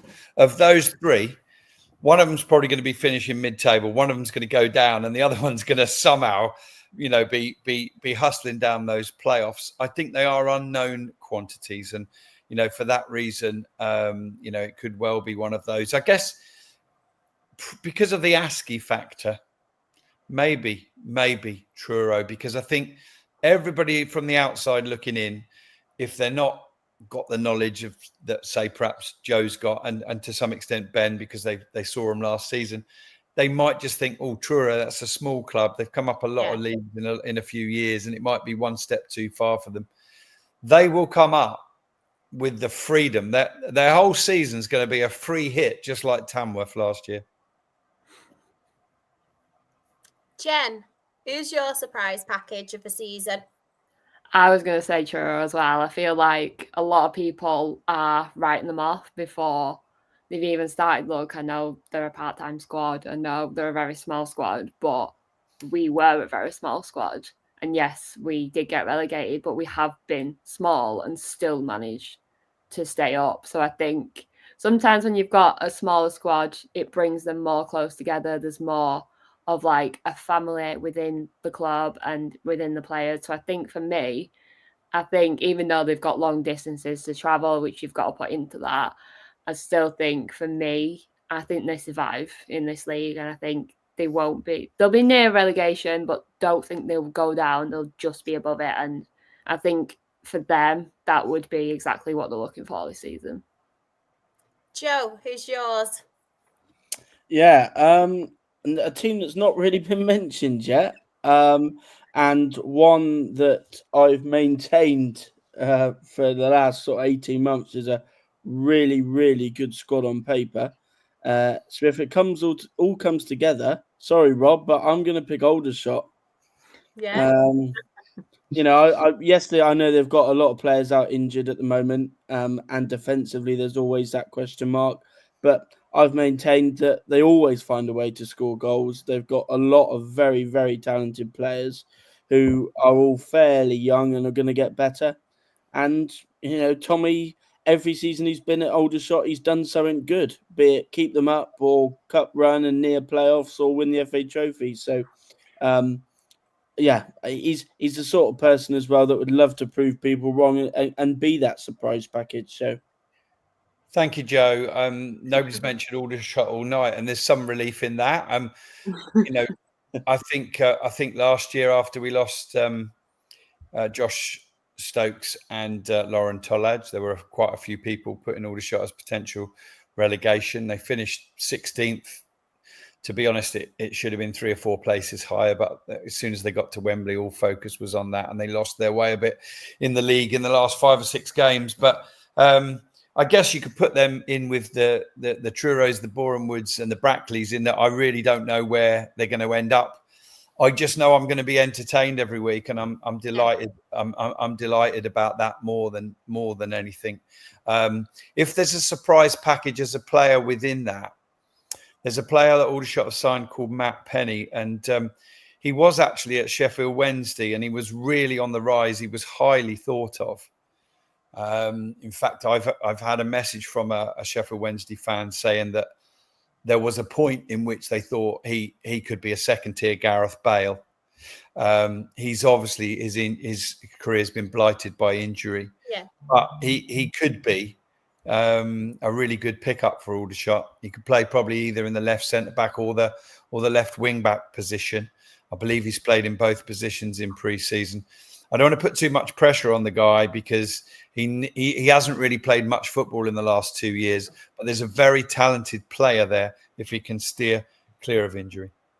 We actually had him for a little bit last season, Rob. We didn't see much of him, but the glimpses that we did saw, he looked real quality. I think it was only a short-term contract, and then he ended up going elsewhere. So, but it did look, what we did see of him, you could tell he was real quality. Where did Jim play him? Oh, was it left centre back or left wing back or in the midfield? I don't know. I've got a feel. I'm sure it was midfield when we've seen him. Yeah, I'm pretty sure it was midfield. Ben, surprise package of the season.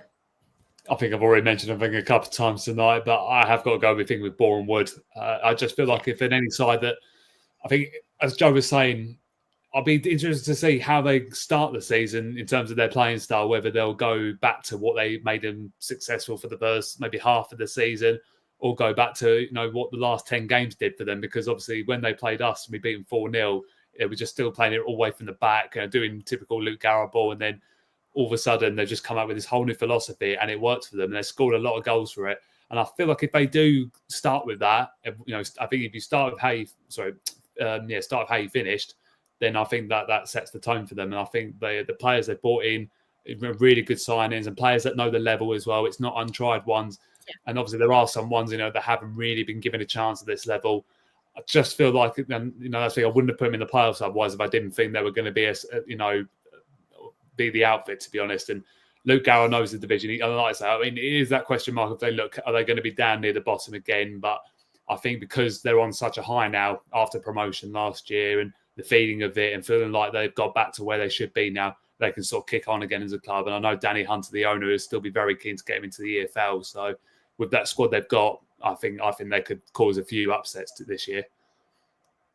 Right, Ben, I quickly need to nip off and grab myself a drink. So I'm putting you on hosting duty. I'm going to come to you again first with club with the most pressure on, and then you can ask the rest of the team. Bear with me a second. Well, I mean, I think it's an obvious one, but obviously York City have got the biggest pressure on them in the league because of the money that's been spent. I mean, if you're taking it away from that, it is difficult to say because obviously against Southend, I think there's been a lot of expectations been put on them. I think because of how progressively better they've got in the last couple of years, and yeah, I just get the feeling it's going to be between those two in that. I think Rochdale maybe are not under that same sort of pressure. I think because they know that they're still building something, whereas I think Southend, being 12 minutes away from the Football League, they know that they're capable of doing it. It's just about getting over the line for them. So it's probably looking at Southend, I think, if it's not York City. But Joe, what do you think? Yeah, I mean, I would agree in York. The team I'm actually going to pick is one that we haven't really mentioned at all tonight, and perhaps pressure in a different way, and that's Solihull Moors. Yeah. And the reason being is that Darryl Eales is a really, really good operator as chairman, and they've obviously got Stephen Ward as well as director of football. And this is a big season for them because they've taken a lot of flack last season for going for Matt Taylor. Obviously after Andy Wing, and it didn't go well last year, and they're a little bit fortunate to stay up, and they've stuck by their man, and they've backed him a lot this summer in bringing in a lot of good players. And we always look at teams that potentially could drop off this every season, and that is one that I think potentially we could see drop towards that bottom four if they're not happy to make a change, or if Matt Taylor doesn't get off to a good start, because I know the Solihull Moors fans as a whole are not perhaps on board with the way that it's going at the moment. Yeah, I actually agree with that, actually, to be fair, from a Solihull point of view, because, again, they've been one of those sides that have been very close in a couple of occasions, haven't they? They've obviously had 2 playoff final defeats, and they've just always been, it is 2 playoff final defeats, isn't there? Then numerous semi-finals as well. I think it is one of those really where, yeah, to be fair, that everyone's sort of taken their eye off the ball with them now because they've slowly been slipping down the table. And again, I think if they don't get off to the best of starts, I think they could well be down there this year in a relegation battle. Like I say, there's nothing against that, but I think they're one of the ones that everyone has just sort of forgotten about a little bit, haven't they? Sure, back to you. I don't know who's Jen and Rob haven't had their say yet, so I'll say, Jen, what do you reckon? I'd probably say York. I feel like everyone's looking at York this season, and they've got to perform at the end of the day. If they don't perform and they don't go up, I think there's going to be some talks and some very hostile fans within that ground if things don't get started off well. They know that they can do it. I just feel like if they don't win the first couple of games, it could get toxic in the ground, and that's not what you need. But it's hard, but I think York have the most pressure by far. Rob?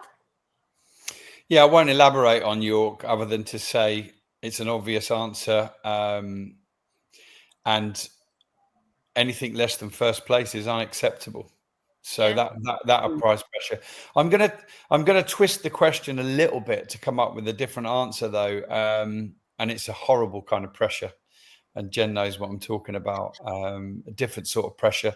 The pressure of having no money in the bank. The pressure of potentially being about to go out of business. I think that's the horrible pressure. That's way more than whether you're going to win the league or not. So in a different kind of way, a different kind of pressure that could all be massively released you've got to keep that hope. You've got to keep that belief. And if Morecambe can get on the pitch, then they'll have very little pressure on them. But the pressure to get a team out on the pitch and, a new respectable, respected owner or owners, that's a huge pressure right now because of time. Time is running out. Yeah.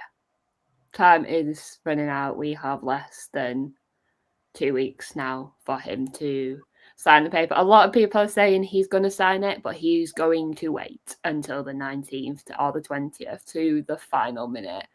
But I think as a fan, I don't think he's signing it. I don't. I think I'm at that point now where we've got no squad. We've paused our academy. Half of the academy lads are finding new academies. We've lost 2-3 of our academy that we could have got a lot of money for. And I mean a lot of money. It's got to the point now where I don't see any other outcome than us going bust.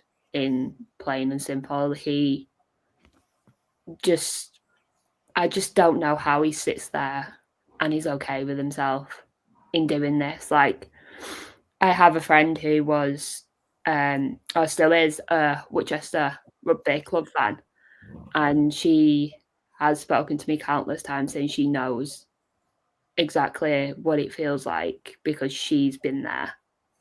And the fact that he was able to do this to one club and then possibly doing it to another club, some questions need to be asked somewhere because how the hell has he been able to run 2 clubs while literally burning one to the ground and is now burning another one? Some questions need to be asked. Something needs to be done about it, whether we survive or go bust. There's genuine questions that he needs to answer and he won't answer them. And I would love to just speak to him and say, how are you living with yourself, knowing that you haven't paid your staff for 2 months? 2 months of pay your staff are owed. How are you all right with this? I don't get it. Not just that as well. Tom White's left today, hasn't he, Jen? Yeah. Tom White has gone. I'm not going to say where he's going, but he has left the club. He personally said he didn't want to get to this point. He has obviously been through it with Gateshead, and then he's come to Morecambe and he was the best player last season, and he loved this club. He loved it. He moved here. He loves this place. And the fact that he's had to sit there and think with his girlfriend and think, look, we need to think about this and say, do I stay until it goes bust, or do I think about myself and think about, look, the season starts on Saturday. I haven't got a season to start. We've been suspended for 3 games. I need to sit and think, do I stay or do I go? And he's gone. And all I can say to him is good luck, because that man is probably one of the most incredible we've had at the club. He's cared like no tomorrow. He's fought until the last breath to stay. I think as a Morecambe fan, if we manage to start the season, I think if we go to wherever Tom White goes, we will cheer him and we will applaud him, like we do with Connor Ripley, like we do with Sam Lavelle, like we do with Carlos Mendes-Gomez. There's players that come to your club and they move on, but you always remember what they did for your club and how they treated your club. So from my point of view, I wish Tom White nothing but the best. It wasn't an easy decision for him to make, but at the end of the day, he's got to pay the bills. He's a professional footballer. He needs to be out there playing. The players literally cannot train. The doors are closed. Nobody is allowed inside. There's no money on site. There's no money in the bank. It's literally got to the point now where the players have to sit down and think, because the season is starting on Saturday. Our season isn't, but everybody else's season is starting. And as a player, he has to decide what's best for him. And I honestly wish him nothing but the best. I love him to bits, and I think he has been incredible for us. But wherever he goes, I really, really hope he does well, because he deserves that. After dealing with 2 clubs with bad ownerships, he deserves to be in a club that can pay him on time, and that's literally all he needs, is to be paid. That's literally all the players need, and the fact that it's got to this point now, you're 2 months in, it's ridiculous. Like, I generally have no words for it anymore. Well, you found quite a few there, Jen, and well done for doing so. I'm sorry if I touched a nerve, but that's pressure. Yeah, pressure to win a league. Pressure compared to that. It's crazy to think that in 2 weeks we could have no club. Like, it's difficult as a fan, as a personal person whose partner works at the club. It's incredibly difficult to pretend that everything's all right and everything's okay when you literally could have no club in 2 weeks. Like, it's got to the point now where you sit there and you think, what are you going to do your Saturdays? Like, don't mean to get upset. Don't be sorry. Do not be sorry. Are you okay? Do you need a minute or anything? Yeah? I'll be fine. Are you sure? Yeah? It's just obviously sure? Like, your Saturdays are football. And if you don't have that, like, what do you have? It's as simple as that. Like, Kit Man went on the news today and said, like, he's not thinking about his pay, like, or anything like that. He's thinking about the people, the fans, the staff. Like, how are you meant to carry on your Saturdays when everybody else is going to football and you're not? It's I just don't know how he can sit there with himself and think it's all right, because it's not. One of the things that obviously really touched me before as well, watching Sky Sports News, was when there was obviously the segment about Morecambe, and you had everyone there eating bacon and sausage sandwiches, and the community had come together, but it was a lot of the older generation as well. And it's literally what's keeping them, like, probably going out there, and they're all there socialising with everything. And I completely get it from your point of view, Jen, because people see it as football is just a game, and it is a game, don't get me wrong, but it's where people go. They can forget about what's going on in life for them 90 minutes. They can see, like, the friends, and it's like, especially with the clubs who all of us support on here, it's like you go through generations, don't you? And you start off like young, and then you see people growing up and having kids, and then you bring your kids and things like that. And it's just one of them things. And that really, really touched me, watching that segment and just seeing them all together. And they're watching cricket as well, I think, weren't they, today? Yeah. I think as well, like, obviously, it's Les, our Kit Man, incredible man. Absolutely love that man to bits. He's been at the club for 17 years of his life. He's worked there. He's not just a worker, he's a fan, like pretty much everyone is who works there. He's had his kids, he's brought his kids, and his daughter now works at the club, and her kids go to the games. Like, it's a full generational thing. It's not just a football club. Like, we have so many things that we do. We have a veteran program where veterans can go and have a coffee every month and talk about things that they might not get to talk about with other people because they don't understand as veterans. You've got a cancer care, you've got proms, school parties, birthday parties, weddings, like, all that could be taken away by one man who doesn't want to sell the club when there's literally owners right there. And I think the hardest part as a fan is sitting there and knowing you can't do anything. Like, we physically cannot do anything. It's difficult to see the staff broken, literally broken. Like, there's nothing. Like, Wayne, our academy manager, who me and Liam are incredibly close to, he has been at this club from a player to a manager to looking after these 16, 17, 18-year-olds.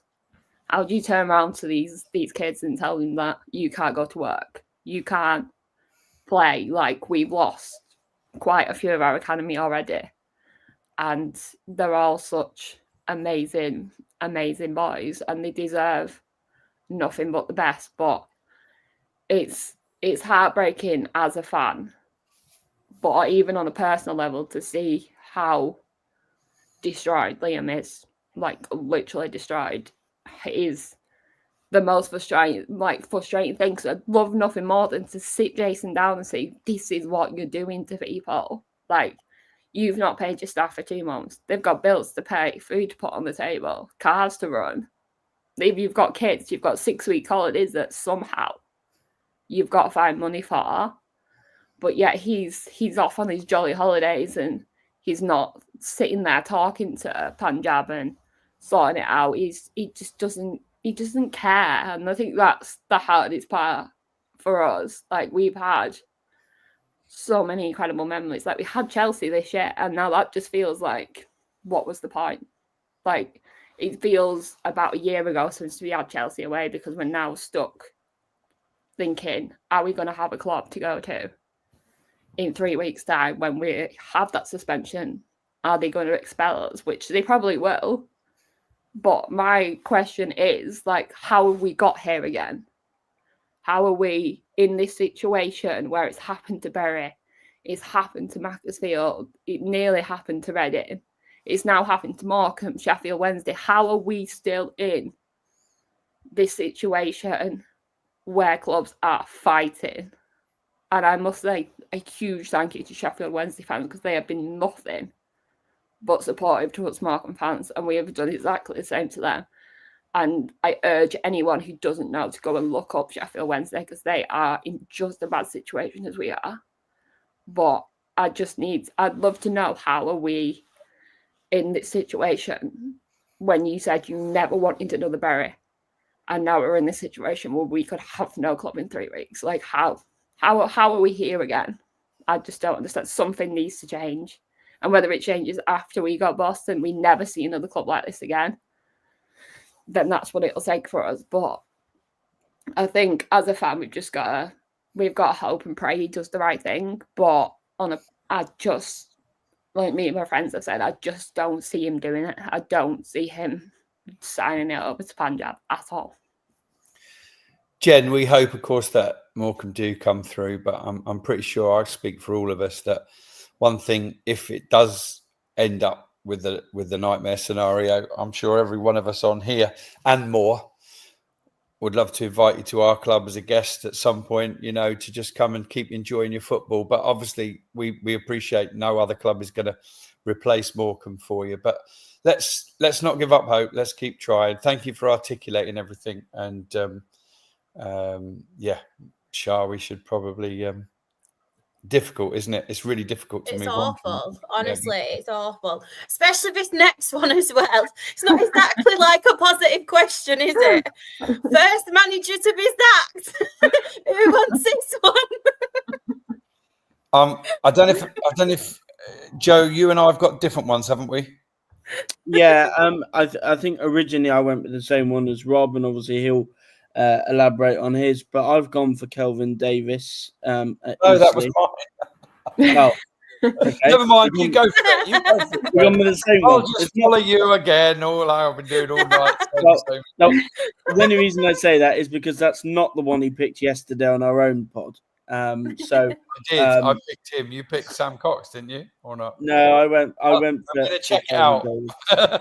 While you style it out. All right. Yeah, the reason I've gone for Kelvin Davis is because Eastleigh will be expecting to be up there challenging, given the players that they brought in, the squad that they kept, and obviously they've got a really, really ambitious owner in Stuart Donald. So, I'm a little bit surprised that they stuck with him, perhaps because it fell a little bit flat at the end of last season, and I think potentially there's a couple of managers out there that they could have gone for, but that's who I've gone for. And also, to be fair, Joe, it's difficult for you. You are right. It's difficult for you. I strongly feel about Davies as well. I think he's very lucky to be there. Eastleigh as a club have backed their manager so much over the last 7 or 8 years. Maybe it died off a little bit when Strevs was there and Stuart Donald went up to Sunderland, didn't he? But he's been back a couple of years now. And that club has had the budget, the backing to be at least a playoff side so many seasons, and only once it's made the playoffs. So I've got nothing against Eastleigh at all. They have a good squad, and they should be in that top 7, but I haven't picked them. It's a toss of a coin, Joe, isn't it, between Kelvin Davies for us and one that would be more difficult for Joe to say because he has an association and he has friends at Wealdstone. Of course, we both know Paul, but I think it's a difficult one for Sam Cox at Wealdstone. Yeah. I think it's a tough job anyway. They don't have a lot of clout. They are not fully full-time like some of the other clubs. And he still has to prove himself as a manager. And it'll be really difficult for him. So toss of a coin for me between Davies and Cox. Oh my gosh, Merritt. Hate to say it could be Kevin Mayer if results start to go pear-shaped. Southend fans expect big things this season. Wow. Do not do that to me. Another one in the chat that people are saying is Robbie Savage. Do you reckon that could happen? Because I think he's quite a character their owner, isn't he, Forest Greens, to be fair? Yeah, Do you reckon they'll have clash of personalities? I feel like if he doesn't get off to a good start or he starts to struggle, I think they could get rid of him. Forest Green aren't the kind of club to hold on to a manager if things aren't working. They will just get rid of him, especially if they want to push to get back up into the Football League. Couple of really big egos there, isn't there, Savage and Vince? If they're working together, if they're pulling in the same direction, fantastic. But if they start to clash over whatever, I can see that. And obviously they've got a mediator now, obviously, in Mark Bowen, director of football, who obviously came in from, obviously was at Reading, and has obviously taken on that role. So, Ben?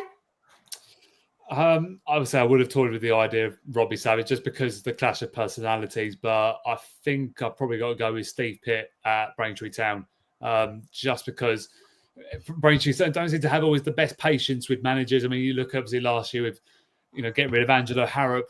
Obviously, it works in hindsight for them. Obviously they managed to go on a great run and stay up in the division, but I feel like pressure might be a bit different this year. And again, with maybe the limited resources they have, obviously losing a number of key players, but that might change the owner's mindset a little bit. I'm not sure. I just feel like that they'll be very keen to not have that second season syndrome. And, they might start going through to maybe even 3 managers. It wouldn't surprise me.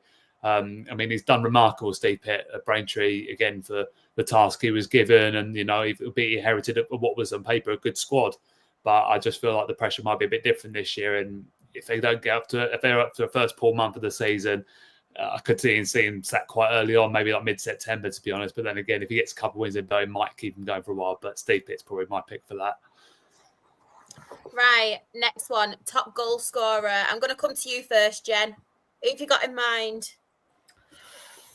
Oh, I think I was going to say Regan Linney. I just think he's going to be incredible this season. I just think he's going to be one of them players that is constantly talked about in the league, in the papers, on podcasts, anywhere. I just feel like he's going to be one of them players that people are going to have to sit and listen and watch him, because he's going to be one of them players that I think he's going to be incredible this season. Very good shout. Rob, I'll come to you next. Who are you going for? Well, in our own one, I went for Linney. I think it's a toss of a coin between Linney and Ollie Pearce. But I just think at the club with the players he's going to have around him at Carlisle, I think he's going to get even more chances, and he doesn't need many to score. So yeah, I'm just going to go with Linney. If you're Ollie Pearce, how do you go about improving on 34 goals last season? Very, very difficult, but I don't think it'd be too far away. Ben, who are you going for? I think he was going to say be the obvious one for me, just because, if this man can keep up maintaining the goal scoring streak that he's been on for the last, 3-4 seasons now, it is probably got to be Ollie Pearce for me. Look, York are going to create a number of chances with the amount of players in the squad. Obviously, there's a lot of competition in those forward spaces, but Hinchworth has always relied on Pearce for goals in the last couple of years, and he fits into the way he plays. So I can only see Pearce going for 30-odd goals again, to be honest, really. Joe? Yeah, I mean, I picked Pearce for our predictions, but I've been nicking everybody's answers so far. So I'm going to pick a different name, and it's actually from a team that we've not really mentioned at all, and that's Ollie Lynch. He's new to the division, signed for Tamworth on loan from Luton, was very, very good for Hemel Hempstead last year, and I'm going to be bold and say that I think he hits the same numbers that Dan Creaney did last year for Tamworth. I really, really like him. And obviously they've got a little bit more creativity there now this year in Stefan Moll stepping up from Curzon Ashton. So if I was to go a rogue shout, then it would be Ollie Lynch. I'm going to back Devante Rodney. Oh. Do you know what? I've been loyal to him throughout, and I know everyone's going on about Desirue, and honestly, I think he's going to get goals, but you just can't write off Devante Rodney if, a big if, he stays fit throughout the season. That's the only if. But as we saw towards the end of last season, his goal tally and stuff, and you can never write him off. So that's my shout. You've got to back your boys, haven't you? Absolutely. But thank you so much to everyone tonight. It's been an absolute pleasure. And obviously, as I did say at the start, we are in collaboration with NL Fulltime. So, Rob, where can everybody find you in the socials? Yeah, at NL Fulltime on Twitter or X, whichever you call it. And keep an eye out. If you don't follow it already, perhaps follow it. And then keep an eye out. In the next 24 hours, our pod will be out. Joe's on that. I'm on that. Also, Christian, who couldn't be with us tonight. And Dickie Wharton, who represents Telford, who we're glad to have back in the National League. So, we're a weekly audio podcast, usually out on a Sunday evening or Monday morning.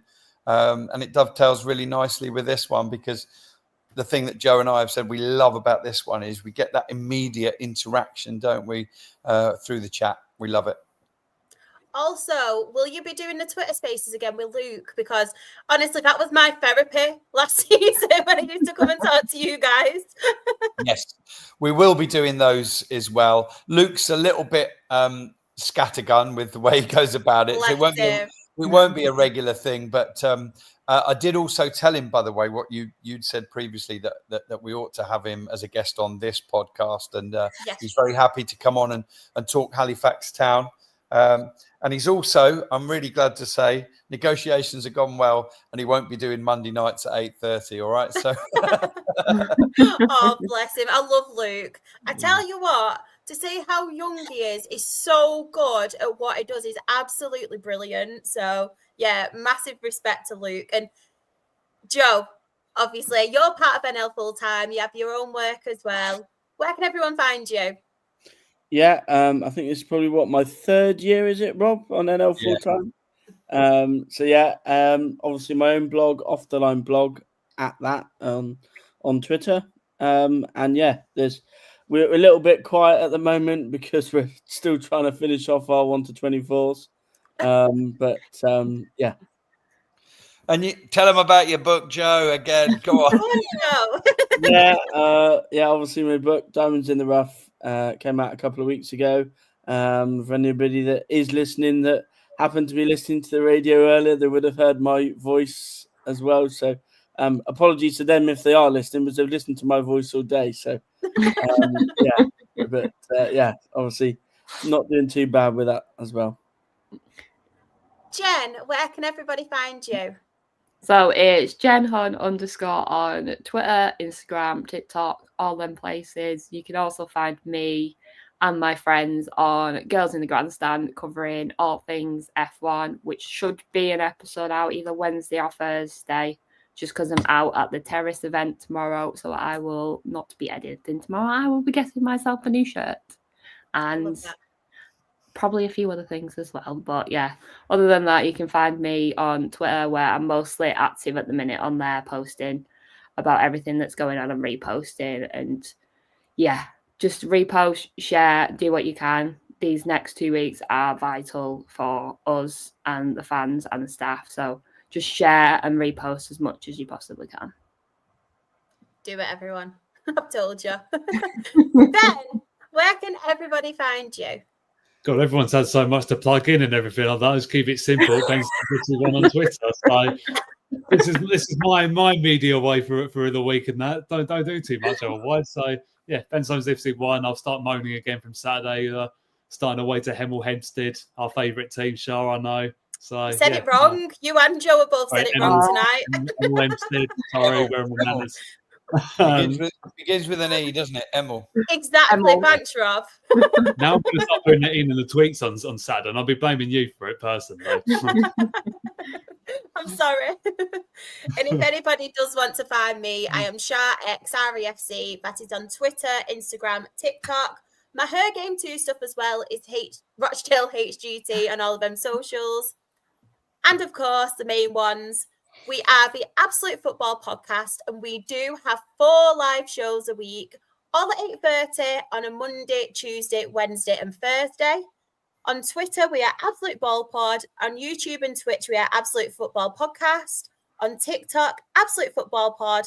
Instagram, Absolute Football Podcast _ Blue Skies, Absolute Football, and Facebook, the Absolute Football Podcast. And on a Monday, we are absolutely non-league, like we are tonight. You can find us covering National League, National League North, and National League South. Next week, we will be back and we'll be covering our usual format that we have done, where we cover matches, games, and news from whatever's happened across all 3 leagues. On Tuesday, you can find Sam and his Premier League team. I think they're talking transfers this week on that show. Freya and Team Chaos for Absolutely Women's Football show on a Wednesday, but she is taking a well-deserved break until that starts. And then on Thursday, you can join me again for Absolutely Lower League. It is covering EFL Championship and our season predictions for that league. So make sure you have all of yours at the ready. But yeah, thank you so much to everybody who has taken part in the show tonight, especially all you lovely people as well in the chat. It's been an absolute pleasure. And bring on National League on Saturday. I cannot wait. Bye.